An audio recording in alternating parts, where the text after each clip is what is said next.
Qala sallallahu alaihi wasallam, dan juga alasannya kalau memang itu karena marah dengan tangga, bukan marah karena Allah, tapi marah memang karena sama manusia, dia zalim kepada kita. Ada tangga berbuat jahat kepada kita, kita marah, akhirnya kita gunjing. Maka di antara obatnya adalah hadis Nabi Muhammad, man qadama ghaidhan wa huwa qadirun ala yunfidahu. Siapa yang marah, yang mulai muncul emosi dalam hatinya dan dia mampu untuk meredamnya, da'ahullahu ta'ala yaumal qiyamah ala ru'usil khalaik. Allah akan menyeru namanya nanti di hadapan semua makhluk di hari kiamat. Kalau kita marah, tahan, kita tahan sampai benar-benar kita tidak marah, tidak ada balasan sama sekali. Ada orang mencaci kita, kita diam, sudahlah biarkan. Ada orang menggunjing kita, kita tidak balas menggunjing, sudah tidak apa. Mungkin lagi lagi galau ya, mungkin lagi kurang mood ya, moodnya kurang baik mungkin, karena menggunjing saya, tidak apa-apa. Nah, kita sabar seperti itu. Kata Nabi Muhammad SAW, Allah akan menyeru nama kita nanti di hadapan semua makhluk. Ya, ini ya Abdullah, ini wahai Abdullah. Orang-orang menyaksikan bahwasanya dirimu dulu pernah marah tapi kau sabar. Akan Allah tunjukkan seperti itu di hadapan semua makhluk. Dan tidak hanya itu, hatta yukhayyirahu fi ayyil hauri sya'a. Sampai Allah berikan kepada orang yang sabar tadi ini derajat, dia bisa memilih apapun yang dia inginkan nanti. Dia kepingin apa? Bidadari, pilih yang mana bidadari yang kamu pengen. Orang-orang yang sabar, Abdullah yang sabar, pilih terserah kamu. Kamu masuk surga yang mana? Mau bidadari yang mana? Nah, itu orang yang bisa ngempat emosinya sampai seperti itu. Nah, maka hadirkan ini dalam hati. Di saat muncul emosi, kita pangkas emosinya supaya apa? Tidak merembet ke dosa-dosa yang lainnya seperti menggunjing. Wa amal muwafaqah, kemudian cara mengobati menggunjing yang sebabnya karena supaya dapat dukungan dari teman, atau supaya teman itu baik sama kita. Oh, kalau saya tegur dia karena dia menggunjing, pasti dia marah sama saya. Sudahlah, kalau dia gunjing, tak tambahi sama saya ya. Teman gunjing orang lain, diceritakan kepada kita, itu loh si fulan itu kelakuannya luar biasa.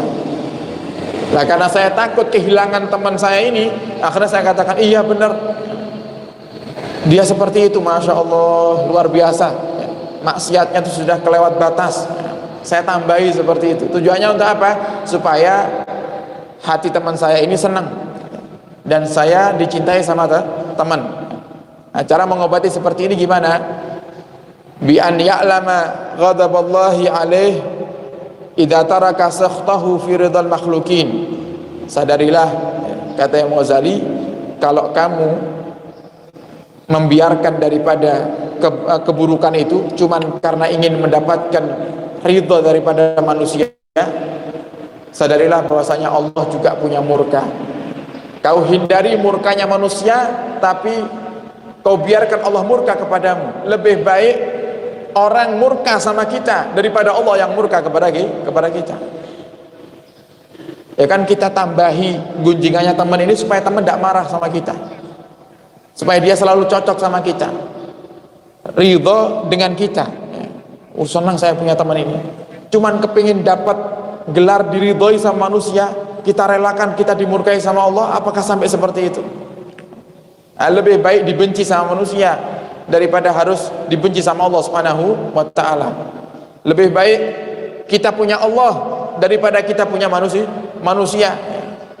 Lebih baik kita ditinggalkan oleh manusia daripada ditinggalkan oleh Allah Subhanahu wa ta'ala. Kenapa seperti itu? Manusia ini manfaatnya sedikit, seandainya pun ada manfaatnya, terkadang ujung-ujungnya juga mengecewakan. Itu manusia. Tapi kalau Allah tidak pernah mengecewakan kita. Curhat ya, sama manusia, apa yang kita dapat? Saya punya masalah, saya datang ke rumah jenengan, saya nangis-nangis di depan jenengan. Kira-kira apa yang saya dapat? Seandainya jenengan bisa bantu saya, bukan hal yang mustahil suatu hari jenengan ngungkit-ngungkit kebaikan itu manusia. Makanya saran saya, kalau Anda punya masalah, boleh Anda ceritakan kepada kawan dengan tujuan untuk minta solusi, atau kepada guru tujuannya untuk minta solusi, boleh. Tapi yang sangat disayangkan itu apa? Di saat Anda bisa curhat kepada manusia, kenapa Anda tidak bisa curhat sama Allah? Di saat Anda punya masalah, Anda ceritakan kepada kawan, Anda nangis, kenapa di saat Anda minta sama Allah kok Anda tidak nangis? Cerita, datang ke rumah saya, nangis-nangis, curhat tentang utangnya. Ya Allah Beb, ini saya punya utang, Beb, banyak utangnya, 100 juta, tidak bisa melunasi. Nangis. Terus apa yang bisa saya lakukan? Paling saya doakan jenengan, ya semoga Allah kasih solusi, ya, semoga Allah lancarkan rezekinya, bisa segera nyaur utang. Cuman itu saja. Tapi kalau Anda curhat sambil nangis sama Allah, wah dapat semuanya. Dapat cintanya Allah, Allah kasih rezeki tambah, karena apa namanya, nangisnya Allah selamatkan Anda nanti di akhirat daripada siksa neraka. Wah dapat semuanya, jangkep. Makanya paling enak sudah, lebih baik punya Allah daripada kita harus punya teman tapi mengajak kita maksiat.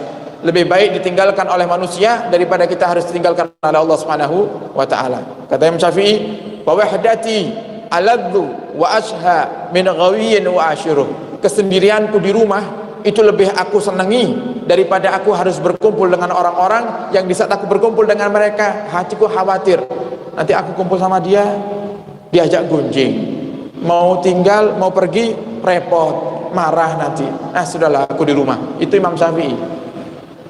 Imam Syafi'i sampai seperti itu. Keliling, kata Imam Syafi'i, aku keliling cari teman yang sejati, yang tidak mengajak aku untuk bermaksiat kepada Allah, tidak mengajak aku untuk lupa daripada Allah Subhanahu wa taala, tapi aku tidak dapatkan.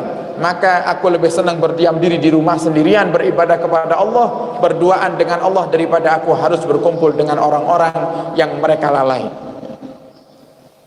Ini kaidah yang bisa kita pakai, ya. Tidak ada hajat mendesak di rumah, karena ada orang itu nganggur di rumah sedikit, tidak bisa. Nganggur di rumah sedikit, sini hari Ahad ini mau ngajak keluarga jalan-jalan, enggak, nganggur di rumah, sudahlah tak keluar, ngopi, kumpul sama teman-teman, tidak ada kerjaan. Boleh, tidak jadi masalah selagi Anda bisa mencegah diri untuk berbuat kemaksiatan, silahkan kumpul. Tidak bisa, sudah lebih baik diam di rumah. Makanya dikatakan sebagian oleh para ulama, nanti umat Nabi Muhammad ini, bahkan ada sebuah hadis yang mengatakan ini, umat yang terbaik di akhir zaman yang banyak tidur. Yang banyak tidur. Kenapa? Melek sudah ngelihat maksiat. Melek sudah ngelihat maksiat. Saking gampangnya maksiat sekarang. Sekarang mau ngerasani Bapak Ibu nggih, tidak nunggu kumpul, ya. Tidak nunggu ketemu teman, jangan diranjang sendirian bisa ngerasani. Dengan apa? Handphonenya. Dengan handphonenya.